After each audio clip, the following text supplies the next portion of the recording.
Hello, everyone. Hi, welcome to our very special Mother's Day edition of Showing Up today. So, Showing Up is a time where we have some conversation, we have some music, et cetera, et cetera. And it's all about friends and neighbors talking about social justice and how we can all show up for our communities. So, come show up with us. Today, I am running it solo. So yeah, it's just me. I hope you all like me out there. And yeah, I do want to wish a happy Mother's Day to all the moms out there, all the moms, all the mothers, all the people who parent in any sort of way. Happy Mother's Day. I hope someone is feeding you in bed or like giving you a lot of flowers because you deserve it. So today's episode is going to be all about prisoner advocacy. Um, and this is a pretty big topic. It has been for quite some time, but I think especially now, in the wake of the COVID-19 pandemic, there has been in some circles, there has been like increased awareness and discussion about prisons and what their function actually is in society, which is not great. And also when we start talking about kind of like uh, the way policing works in the society, we also talk about, okay, so like if someone has done something, we put them in a prison, but like does it actually work to like addressing society's issues, right? So this is a topic that I care about a good amount, because I have had family members who have been incarcerated, and I kind of saw, from a firsthand account of how, how prison did affect them. And it wasn't great, and it also didn't really seem to actually address the issues that, um, some of the many issues that got them sent to prison in the first place. So yeah, so that's kind of like where I am with prisoner rights and prisoner advocacy. I saw that system wasn't great from a young age, and then I got to college and I was exposed to a lot of like writers like Angela Davis. Our prison's obsolete. That's a big one. And lots of other writers. There's Marianne, I believe Keba is her name. But yeah, there's a lot of like great authors out there talking about prisoner rights and prisoner advocacy. And we actually have someone here now to talk to us about it. So I'd like to introduce our guest, Stacy Borden. So she helps runs the New Beginnings Reentry Program for people who have been previously incarcerated.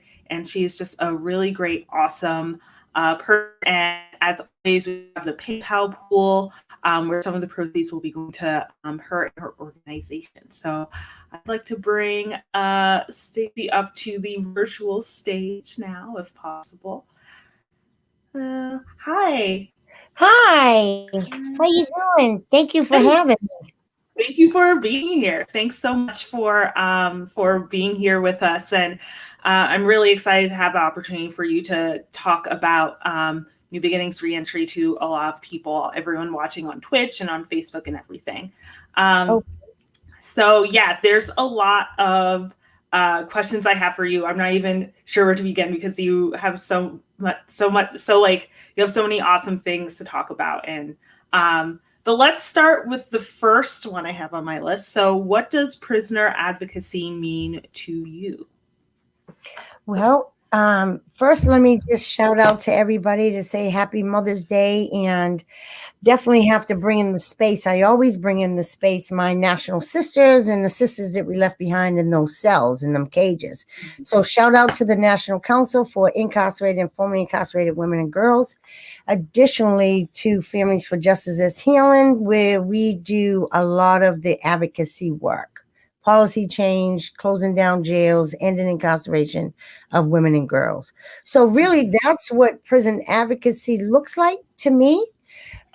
Really just using our voices as a formerly incarcerated woman, Kendra, leaving the prison behind and leaving my sisters behind and really understanding what happened to me. What happened to Mhm. me happened to my sisters.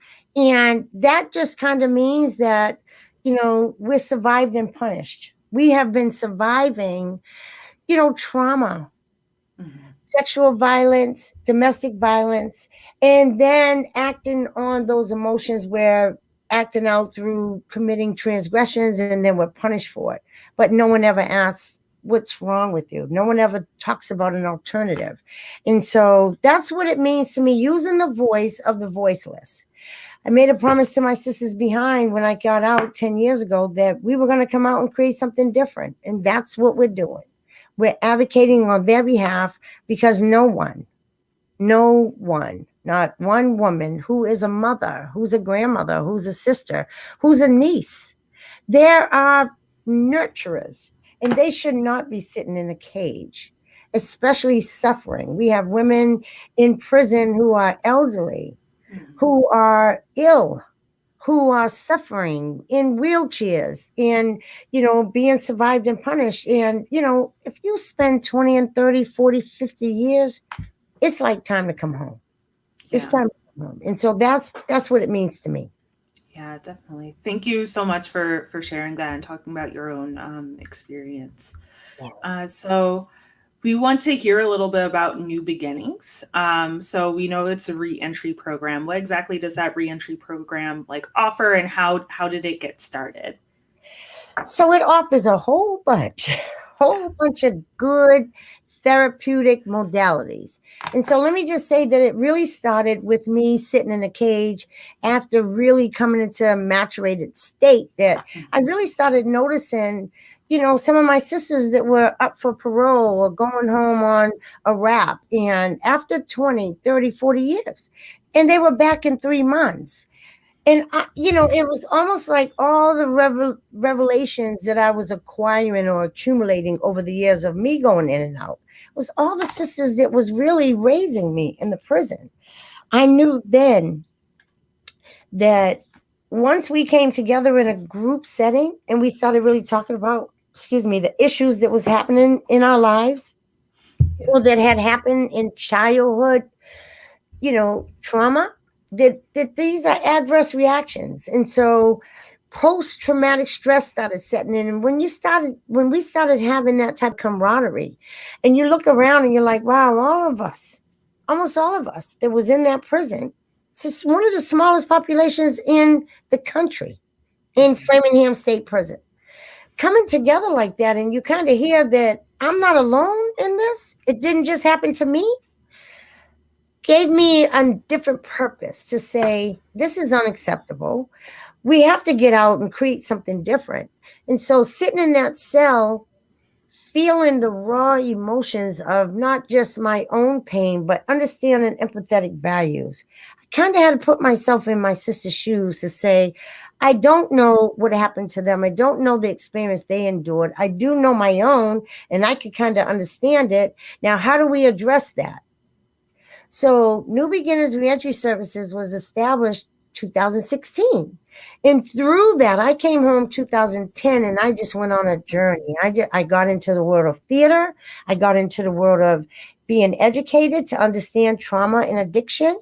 We got into a whole bunch of different theoretical modalities like psychodrama therapy, cognitive behavioral therapy, substance abuse therapy, all the things that we kind of need to get to the core of a woman's trauma. Even come out and play. How about we touch the little 12-year-old girl's heart so we could just be okay and be safe, that we can play. And so that's what New Beginnings is about. The services that we provide is substance abuse services, group therapy, individual counseling. We're doing creative writing, journal writing, theater. We have a theater stage being built in the basement. And so we can get on. Yeah, we want to play. We want to get on stage and learn how to articulate our story. We want to really teach and show how we can do TED Talks. We want to be able to help a woman develop and meet herself. So one day she can find her purpose and say, oh, maybe I want to be a flight attendant. Maybe I want to be a motivational speaker. Maybe I want to be an actress. Maybe I want to be a playwright. Or just create music that's so soothing and soft and beautiful. And so that's what we're about. We've partnered with several universities so they can go and take free courses and maybe Oh, get that's free great. credit so they can have an incentive to go to college. That's what Berkeley Performance Art, that's Nice. what Tufts University, Boston College, BU. I mean, this is what reentry really means. It takes a whole community, a whole village to support women coming back home, being reconnected to their community and family. So that's what New Beginners is all about. We believe it's going to be effective and it's going to be beautiful. That's awesome. Yeah. Thank you so Yeah, much for talking to us more about it. So, based on like some of the things you're saying, it reminds me of some things that I've read around like restorative justice, which is a little like phrase that some people may have heard. Basically, from my understanding, it's kind of like trying to address the issues and the harm that might have been caused in a way that's not as punitive. So, like based on punishment. yeah, And it sounds like the work you're doing is doing a lot of that. It's like, okay, like how, putting someone in prison, I don't know, I'm guessing you agree with this statement, but putting someone in prison doesn't actually address what happened, what like got someone there, right? that's right. Yeah, it I doesn't. mean, it causes more trauma. It causes more harm. Exactly. Yes, exactly. And it sounds like New Beginnings is like trying to work on addressing the harm that people might have experienced in prison and the harm that they might have experienced before in their life, and actually working on that to try to get them to a place where they're able to like really thrive in society. Because also like the trauma of prison, it does hold like it's traumatic. It makes it kind of alienates you from other people as well. That's right. So yeah, I would love to hear more about like kind of your thoughts around restorative justice as someone who's working so intimately with it.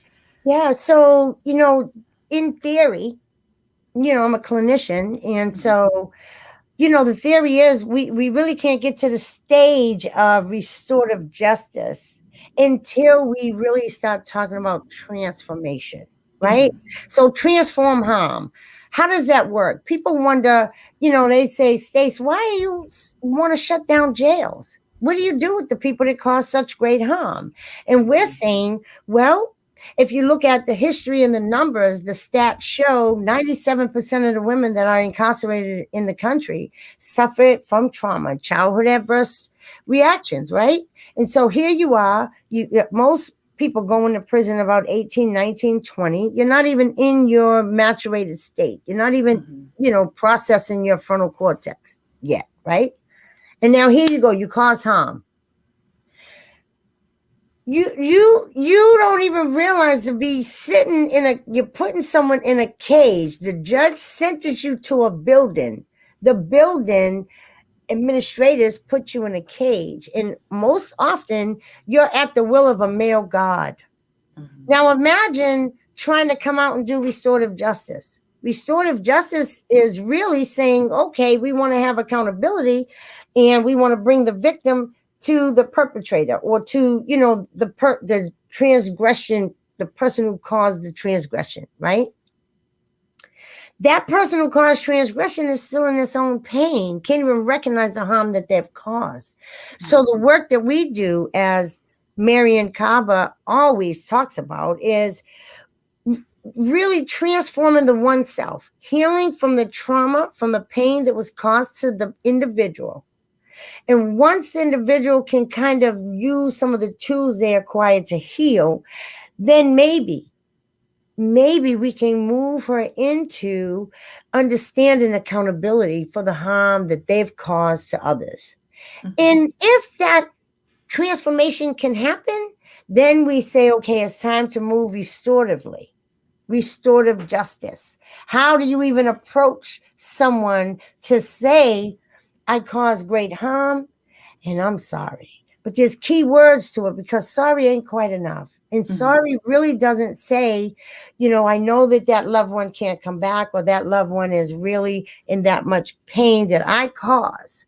And I can't expect you to forgive me, but I'm offering that in a way of healing. And that's how we do that work. we don't want to hold any, we don't have the power to say we're going to hold you accountable. And so we're saying the system shouldn't do that either. Maybe the system should really start talking about transform harm and restorative justice as an alternative to going into a cage. It's causing more harm. Yeah, definitely. Yeah, thank you so much. So back to New Beginnings.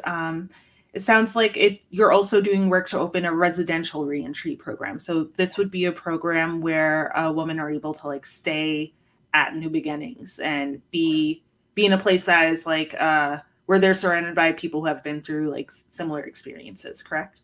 Correct. Awesome. Yeah.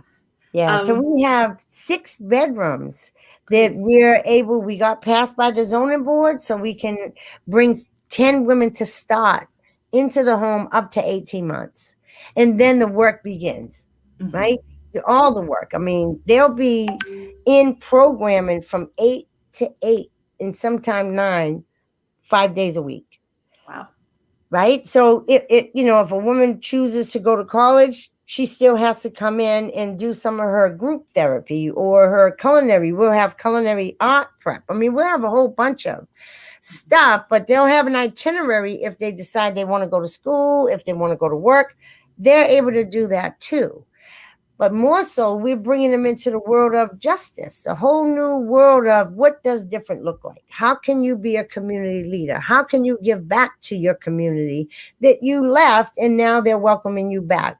What is it that you are willing to put forth? So we have a curriculum to allow them to come into the meeting space. Participatory defense organizing, formerly incarcerated people meetings, you know what I mean? And really see, because it's important for them to mirror what their prison looks like. We don't want you to forget how it was inside to what you can do outside and really help us become part of the movement to close these jails down. Yeah. We think that's effective too. Yeah. Yeah. It sounds like it's like very effective. Could you tell us more about the participatory defense organizing? So there might be some people watching who aren't familiar with what that means exactly. So if you could define it and then talk about ways that you've done this yourself. Yeah, so Families for Justice is Healing. I think that was established 2011. I'm a board member, but I'm also a participatory defense organizer with Families for Justice is Healing. We've been trained out of Silicon Valley, California, by a gentleman named Raj, who developed participatory defense organizing, right? That means that formerly incarcerated people come together and we sit together in a space where we've all experienced the injustice system. We've all been to court. We've all had a bail. We've all had sentences, or not just meeting the penitentiary or meeting that type of process in the criminal justice system. We come together and we fight for the rights of our people. So if someone comes in, Kendra, and they need, court support, or if they come in and they say, hey, I have a family member that's coming up for parole, or if someone has a wrongful conviction, we start diving in as a team and help that individual or family to either get time saved. The whole preface is to time saved versus time served. So we come together, we'll speak in front of the parole board on behalf of an individual. We will go for, dive in and look at people's transcripts or look at the discrepancies on, police brutality, police corruption. Most of these cases are just that, coming from the Black and brown community. And I say that to say that we just had a great win. We saved somebody a double life sentence. Oh, wow. That's great. A gentleman who'd been in prison 47 years. 47 years wrongfully convicted. No one would hear him. And if you read the transcripts almost 50 years ago, what happened in that era, in that court system, very racist system, wouldn't happen today. Although injustices are happening today, but not like this gentleman. And nobody would take a look at the case. When it was brought to us in that sense, we looked at it and said, this is This is unbelievable. Exculpatory evidence. They hid evidence from him for the past 30 years. He could Oh, have came man. home back then. And so, you know, that's what participatory defense organizing is. Some of us have the ability to go in and assist on a trial period and write somebody's closing arguments because we've been there. It's all about assisting the defense attorney with defending their defendant. And we did that by bringing Raymond Gaines home 7 days ago. Yeah, that's a really big win. Yeah. Yeah. Congratulations on that. Yeah, and then at the end of the year, Kendra, we get together in California and we roll out the numbers of how much time we saved collectively across the state. Nice. That's you great. wouldn't believe 10 million hours, or 10 million years be saved from everybody doing the work, all the way from here to California to, Oklahoma. Wow. Almost every state we have a hub in.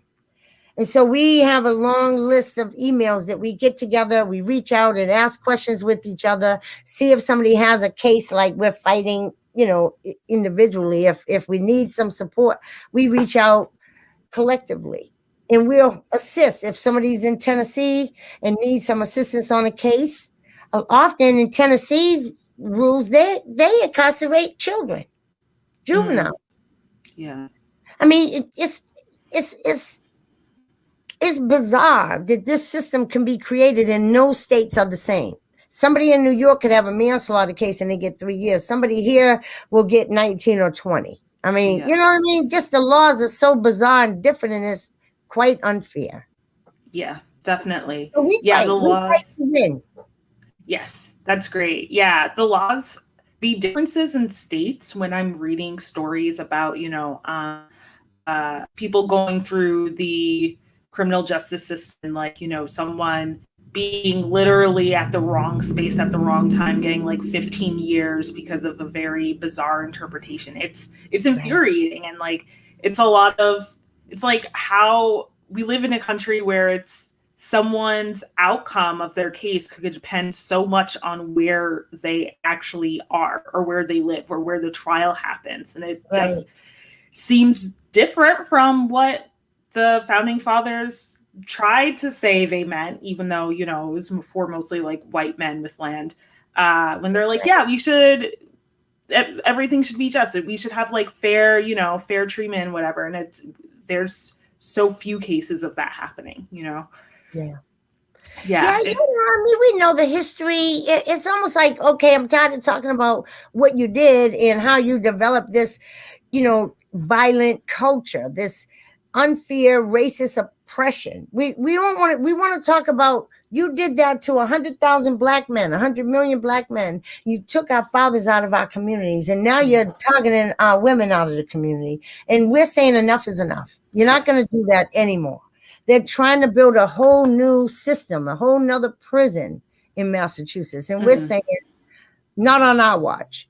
You're not going to get our next children. You're not going to get our next grandchildren, because it's not for us. It's for the next generation. How long do you think you're going to keep this type of slave, oppressive system going without us really saying enough is enough? Yeah, definitely. Yeah. So next question I had, so you talked a lot about the difficulties that incarcerated people face in terms of dealing with trauma, like the prison system itself being a source of trauma. Are there any difficulties you feel like may come from like the broader society when it comes to someone who is incarcerated or was formerly incarcerated, when it comes to their troubles, like anything that kind of society makes harder for them? Yeah, well, we don't have resources. We haven't had resources in the past 60 years since Martin Luther King was murdered, right? All these states and towns, we destroyed our own communities, and we've been punished for that ever since. So, the problem is we have a lot of legislators, a lot of, city council members that mean well to come in and fight for our rights, and then something happens. we don't quite get it. We don't quite get what we are deserved of or needing. You know what I'm saying? Like, Mhm. we need resources. We need, healthy food. We need, better homes and gardens. We need trees. You see other neighborhoods have beautiful trees. We don't Yeah. have. Those necessities are vital. Never Yeah. mind we have poor schools and they don't invest in our schools. Never mind that they take out of the Boston Public Schools arts and science and recreation and drama, music. How do you do that to an individual? What do you think a child is supposed to do? Develop his own, maturity or his own dreams or his own opportunities? You can't do that individually, right? And so the more that you do that and take that out, the more our representatives aren't fighting for those rights. It's almost like everybody's scattered all over the place and nobody's centered. How do Mhm. we get the team? We have a team of organizers that's saying, listen, you won't help us. We must help ourselves. We have other communities that are thriving. I just came from the rally up in Framingham to say, Happy Mother's Day, free our sisters. And I rode through the most beautiful properties in Dedham and in Needham and in Natick. And I'm like, who lives like this? And we are here in this community living in projects and living in poverty. And you incarcerate us at a mile a minute like that? That's unacceptable. Yeah. So we're saying, people, representatives, Congress. We have 3 people I can name that are really down for our community. It's Congresswoman Ayanna Pressley. She shows up all the time. State Representative China Tyler. Everybody I talk to says, oh, she does good by our community. Representative Liz Miranda. She's great in District 7 down in Roxbury, right? So, and so let's talk about, how about Sonia Diaz, who is supporting housing and programs and treatment? Where's everybody else? We have so many different representatives. How could they possibly represent what we need if they don't come together for themselves? And so, it's unacceptable that, they're incarcerating us and excluding funding and not investing in our community. And then you go outside of the community, you see how other people are living and thriving and off the backs of Black and brown people sitting in prison. That they can sit in them judges' seats and sit in them representative seats and get paid that amount of money and send their children to colleges and have the best of the world while we're down here suffering. Mm-hmm. Yeah. Thank you so much for speaking about these like really, really pertinent issues.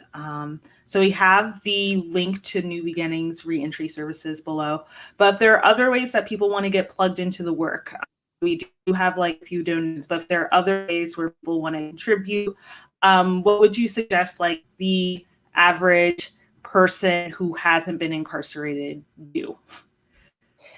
Wait a minute. You have broke up. I didn't get that question. Oh, sorry about that. This technology is always whatever. So my question was, so like we obviously have the donation, we have the link to your website, a PayPal pool, but if people want to get involved beyond donating, what would you suggest like the average person do to start off? Oh, I would really welcome people to come over to 36 Gaston Street. We're going to open next month and volunteer, help our women learn some skill sets, right? I mean, we want to beautify the community. We want to help women learn, marketing. We want to learn how to cultivate vegetables and fruits and learn how to market that. We want to teach our women if they want to make quilts or learn how to sew and make clothing. We want volunteers to come in and offer their time and skill sets and help a woman really come into an imaginative state. Whatever you dream of, whatever you want to do, let's get her going. Maybe she wants to paint. We could paint somebody's house across the street with our elderly who don't have the benefit of getting monies from a loan from a bank to upgrade their home, right? We might want to help somebody build a fence because they always wanted a fence. Maybe we want to plant some flowers in somebody's yard and help beautify the community, right? And so we want volunteers to come in if they want to come in and run groups, or, you know, teach us how to get on theater and laugh a little bit and do some comedy. You know what I mean? Yeah. I would love that. So that's what we're looking for. That's great. Yeah, I am a comedian myself. Maybe I could teach some people about comedy. Hopefully I'm funny enough. Hopefully they think I'm funny and they're not like, we do not want to learn comedy from this hack person. Laugh was good. Even if you don't think it's funny, you just got to laugh. Anybody that has the courage to get up there, it's beautiful to laugh. Thank you. I think so too. I hope I do help people laugh beautifully. I think different people might have different thoughts on that, but I hope I'm doing it. I hope it's going forward. But thank you so much, Stacey, for talking with us about your program. This is really excellent, and I certainly hope that people watching, either on Twitch or on Facebook, or even watching the reruns, really get involved and plugged into this work. Thank you so much. Yeah, thank you for being here. As always, there is the PayPal pool, and there's also the New Beginnings Reentry. You should definitely visit that website. Thank you. Thanks so much again for all the work you do for everyone in the community. It's very vital. I really appreciate it. Thank you. Happy Mother's Day, everybody. Yeah, happy Mother's Day. Happy Mother's Day. So thanks so much. So we are about to move on to our next part of the program. But I really hope that everyone listening at home found that really inspiring. I learned a lot. I do have a little bit of like personal knowledge about it, but Stacey was speaking the truth. And I think that's a really great entry into like why, we want to get rid of prisons. So we have coming up a musical guest. After talking about a heavy subject, sometimes you just need to dance it out a little, just move around a little bit. So I'm really excited for this next person coming up. So he is really awesome. He is a 20-year-old artist from Worcester, Massachusetts.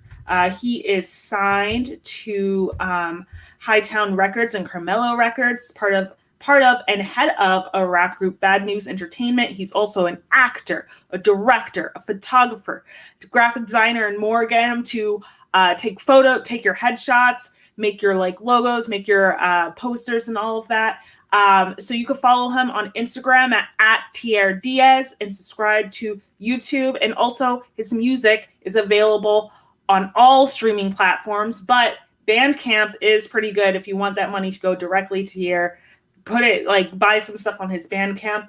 And so we are so happy to welcome our musical guest for today, Tr Diaz. What's up, everybody? My name is Tr Diaz. I'm an artist from Worcester, Massachusetts.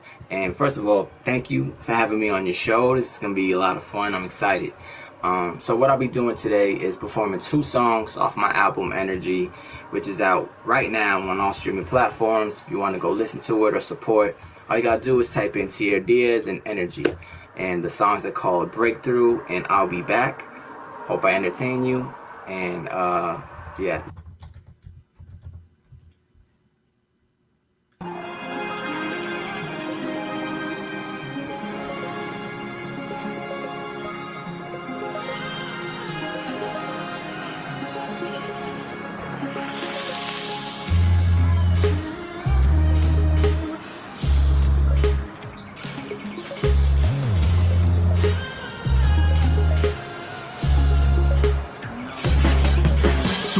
Throughout the years, I could sense your fears. Stuck in the same spot, hoping that I would quit. I could see it in your smile, feel it in your depth. Even my own squad never had my back. Jealousy not something that you lacking, it's just work ethic and passion. passion back when we were making tracks, and I always knew it would happen. You were half-assing, forever stuck in the mansion. I'm lasting and passing, those no longer blasting and crashing. My success ain't your failure, man. You ain't gotta mail it then. Just change your frequency to better vibes and then you'll gain. Always said that you were true and you were my dude, but your actions showing different. Don't it feel like we've been drifting right? Reminding no one's the same as you. Never let them put the blame on you. And never look back as you came and knew. We struggle, but now we've been breaking through. You're hating on someone who's same as you. Maybe one day we'll be breaking through. Maybe one day we'll be breaking through. Maybe one day we'll be breaking through. You're hating on someone who's same as you. Maybe one day we'll be breaking through. Maybe one day we'll be breaking through. Maybe one day, karma will come back and name you. Maybe one day we'll be breaking through. Maybe one day we'll be breaking through. Maybe one day we'll be breaking through. I know what we've been through was so hard and painful, but it's love I send you, just trying to break through. My heart broke too, you ain't go through that alone. Hurt feelings, broken promises, felt worse than broken bones. Though I can't take all the blame, even though we are estranged. I ain't here to call your name or bargain, babe. I'm just saying, speaking terms, we are not avoiding each other is all we got. Reality is we in the same spot, like it or not, we both had a lot. Now we got nothing to show for it except show for it all this resentment. Over and over and over again it. All of the moments we hardly do mention. Love is suspended, I get it, but really the whole be kidding. Might be too much to forgive it. We done spent too many minutes playing the victim, blaming and blaming. This lane is a prison. Maybe it's better, but maybe it isn't. Maybe you chilling, maybe indifferent. I know a story always changes with your mood. Not much more that we can do. Don't it feel like we've been drifting right through? Nobody knows the same as you. Never let them put the blame on you. And never look back as you came and knew. We struggle, but now we've been breaking through. You're hating on someone who's same as you. Maybe one day we'll be breaking through. Maybe one day we'll be breaking through. Maybe one day we'll be breaking through. You're hating on someone who's same as you. Maybe one day we'll be breaking through. Maybe one day we'll be breaking through. Maybe one day, karma will come back and name you. Maybe one day we'll be breaking through. Maybe one day we'll be breaking through. Maybe one day we'll be breaking through. All I know is something has to give, man. You gotta change this. Yeah. I don't really know what to say or do, but I know that I wasn't born hating you. All the hurt and the pain, throwing dirt on the name, but maybe one day we can make it through. I know it, our lifestyle is growing, but a long way to going. Let's talk, more showing love for one another, more than a skin color. Been through enough suffering, rising above it, we gotta. You were raised the wrong way, but hate up in your veins, different in many ways. To the core remain the same, so why go through your life with the spies up in your eyes? Why won't you realize that having a life is a prize? No matter who's to blame, we got too much to lose. Take that hate off autopilot. Don't it feel like we've been drifting right through? Nobody knows the same as you. Never let them put the blame on you. And never look back as you came and knew. We struggle, but now we've been breaking through. You're hating on someone who's same as you. Maybe one day we'll be breaking through. Maybe one day we'll be breaking through. Maybe one day we'll be breaking through. You're hating on someone who's same as you. Maybe one day we'll be breaking through. Maybe one day we'll be breaking through. Maybe one day, karma will come back and name you. Maybe one day we'll be breaking through. Maybe one day we'll be breaking through. Maybe one day we'll be breaking through.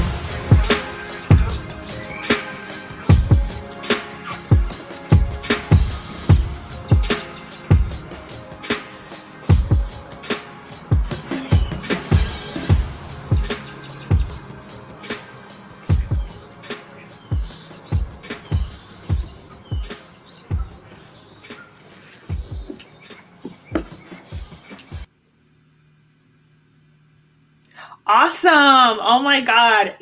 Give it up for Tier Diaz. That was really awesome. I'm always blown away by all of the musical guests we've had on this program.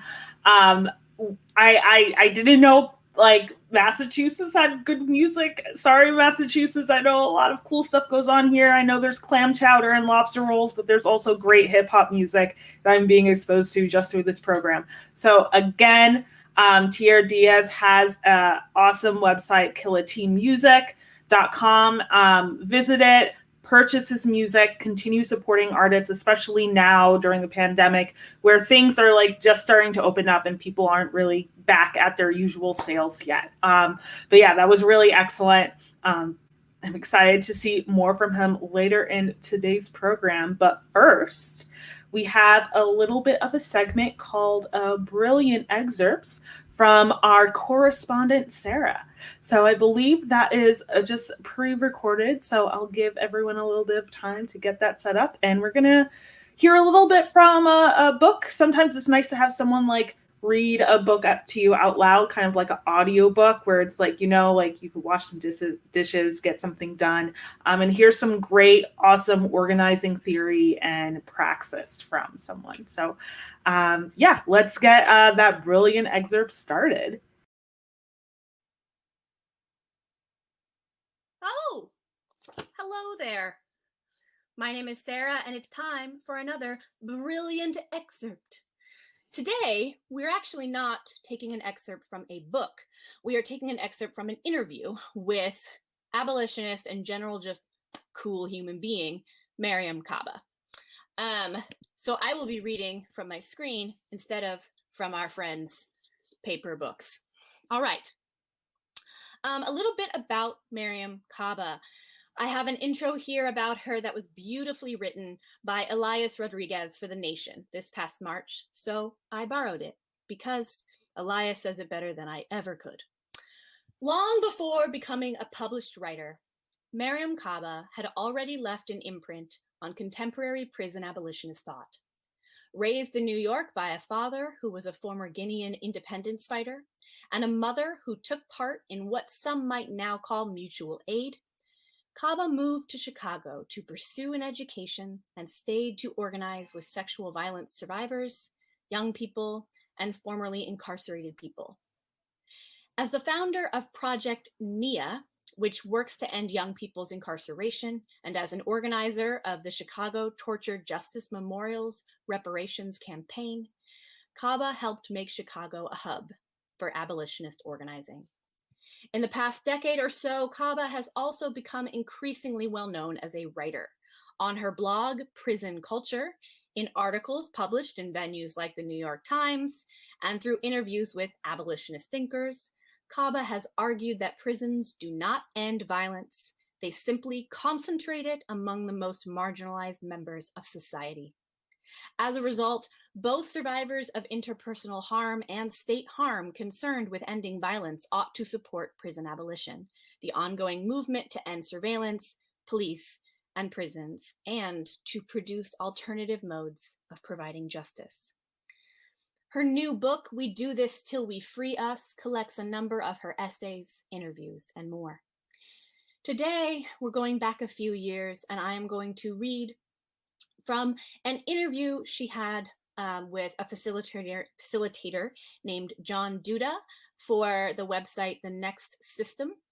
It's called Towards the Horizon of Abolition, a Conversation with Mariame Kaba. The link will be in the chat for those of you who would like to read along. This was published in 2017. John Duda asks, the modern prison, it's a historically just not that old of a phenomenon, maybe a couple of 100 years maximum. Mass incarceration on the scale that we know it now is just a couple of decades old. Yet people seem to be unable to imagine or even think about a world without prisons. Do you have a sense of why? What's the source of this blockage? Mariame Kaba says, I heard Patrisse Cullors from the Black Lives Matter Global Network say a while ago that somebody had to actually first imagine prisons and the police themselves in order to create them. Everything you see in the world, somebody thought of it first.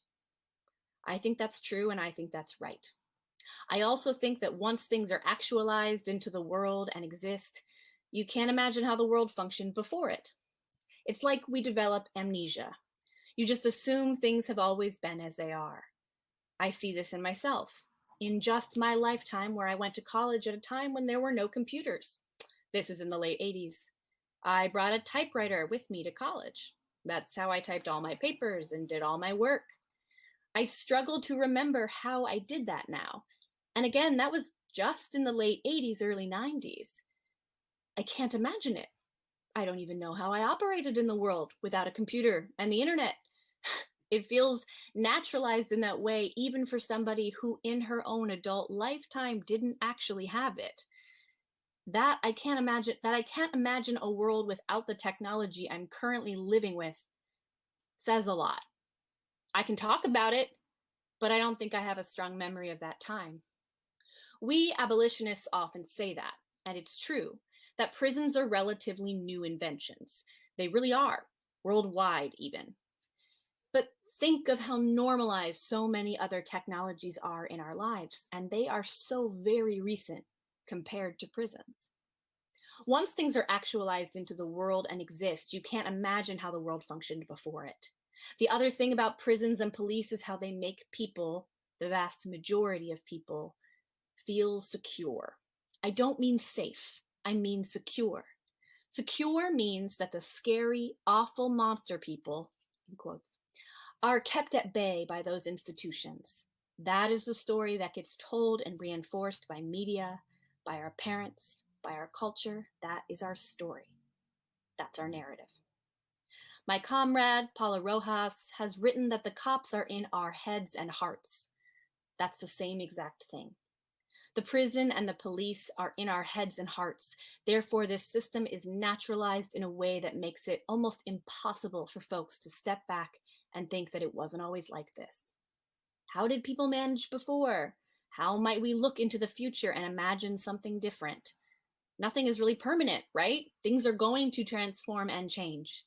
And we see that just in our own lifespan. But again, as I mentioned, I think we can't underestimate the fact that we think these institutions keep us secure. Security and safety aren't the same thing. Security is a function of the weaponized state that is using guns, weapons, fear, and other things to make us secure, right? All the horrible things are supposed to be kept at bay by these tools, even though we know that horrible things continue to happen all the time with these things in place. And that these very tools and the corresponding institutions are reproducing the violence and horror they are supposed to contain. All of these things are pretty clear to a whole bunch of people. We just, I think, don't want to have to think hard about what else might be possible. All right, we'll leave it there. The rest of the interview is phenomenal. In fact, I had a whole nother section, but I think it's a bit too long. So I really do recommend that everyone go and check out that link. Mariam Kaba does have a book out, We Do This Till We Free Us. So please do check that out as well. And this has been Brilliant Excerpts with Sarah Duncan. Bye for now.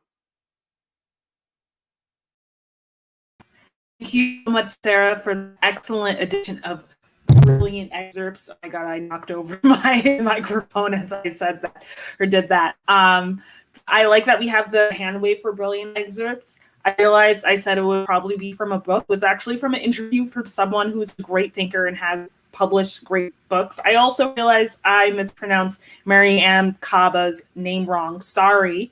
You are very smart and I admire you. And I did not mean to show that I don't know how to say your name. I just didn't know how to say your name. But that was really excellent. I think that interview, which I know was posted in the comments, shows a lot about like what a lot of people are thinking when it comes to prison abolition, right? There are a lot of people that are like, prison abolition, that doesn't make any sense.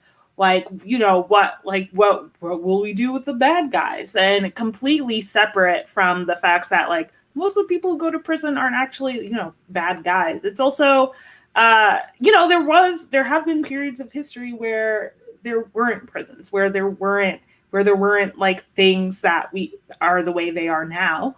And if we could imagine something like prisons, we could also imagine something that's the complete opposite of that, right? I think that's a very important lesson to talk about. And I also want to acknowledge, and Stacey talked about this a little bit, but a lot of people who are thinking about transformative justice or transforming the criminal justice system, a lot of writers when it comes to like the prison abolition or even the defund the police movement are Black women, which is awesome because they're all really smart, like Angela Davis, Mariam Kaba, et cetera, those who created Black Lives Matter. And I think like part of that is also the part of the reason why that is the disproportionate effect that the prison industrial system has had on people of color in the United States, especially Black people, but also people of different races. So just wanted to like acknowledge that there is a lot of great thought coming out of anti-racist, anti-prison circles at this time. And I'm very glad that we live in a time period where you could like read and learn from all of these people. So you may be asking yourself right now, okay, I learned a little bit about the prison abolition movement, or like prison advocacy movement, prisoners advocacy. I know why it's important. What could I do now? How could I help out? So in addition to the action items that the panel that Stacey Borden has said, so like volunteering at New Beginnings, which does sound really awesome. I might sign up for that myself. You could also support New Beginnings reentry services by going to the website and donating. And you could also donate to this GoFundMe for the residential reentry for women. That part of the New Beginnings program. I'm glad they got the zoning through, because I know zoning laws are wild in some places in Massachusetts. It's really great that happened, and you could support that. I mean, because that is definitely a pretty intense endeavor, making sure that people have a place to live and work and learn 18 months.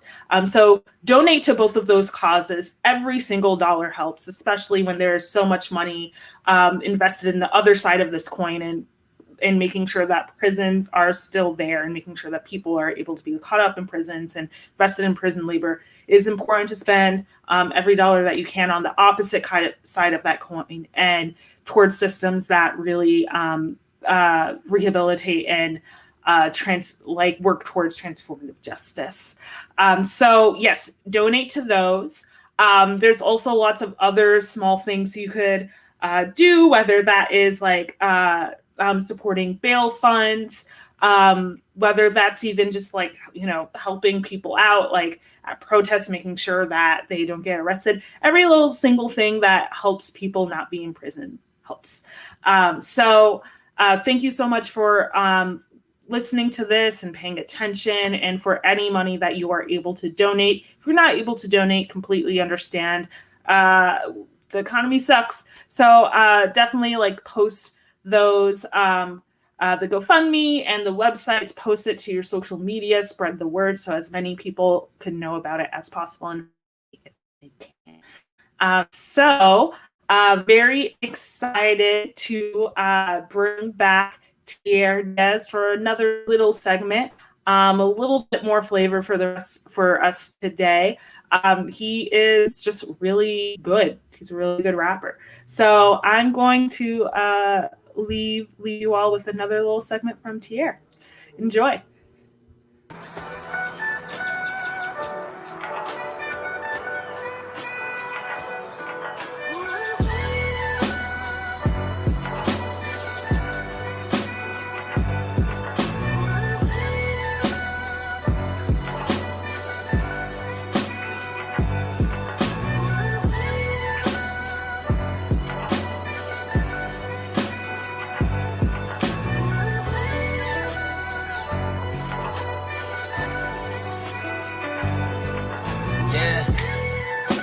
This life be like me, crazy far from slightly when grazing all these ice streets.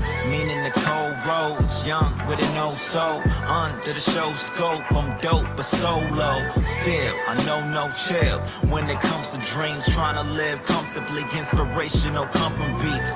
Comes from the outside.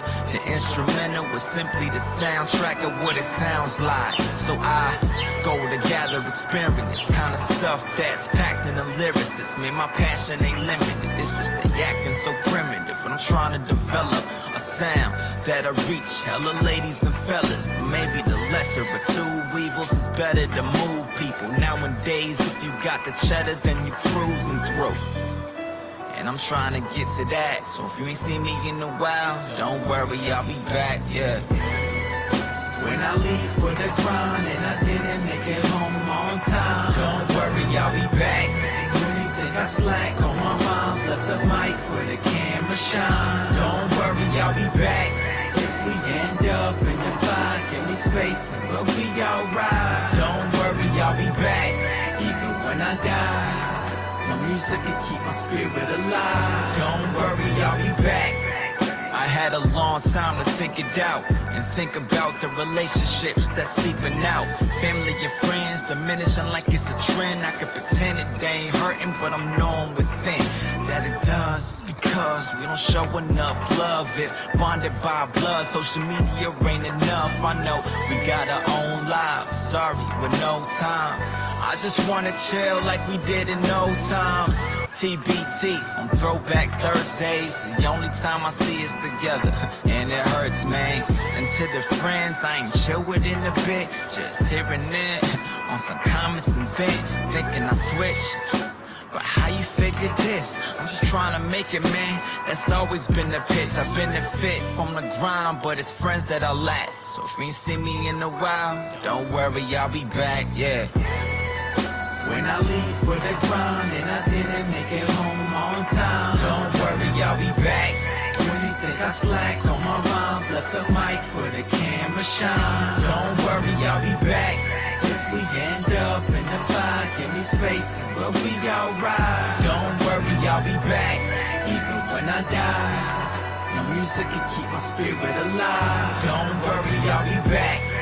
I think I owe an explanation. I gotta write this letter to you, because let's face it, we haven't touched bases. That is a bust statement. Now we above basements. It's like our love faded. Knowing all the places you took me, you basically pushed me up and out the door to face the world was goody. And even in my new lane, while I'm chasing this new fame, it seems like it's you that got me doing all these cool things. And the biggest role that I get, because the verses I spit, now because of the script, the stages in NY, I'm gracing my heads high. I'm still spitting verses, man, I can't lie. You're more than something cool up on a resume. I gotta treat you better instead of leaving you up in the yesterdays. There's no me without you. You a staple of my being, so no further ado. Music, I thank you. When I leave for the grind and I didn't make it home on time, don't worry, I'll be back. When you think I slacked on my rhymes, left the mic for the camera shine. Don't worry, I'll be back. If we end up in the fire, give me space and we'll be alright. Don't worry, I'll be back. Even when I die, my music can keep my spirit alive.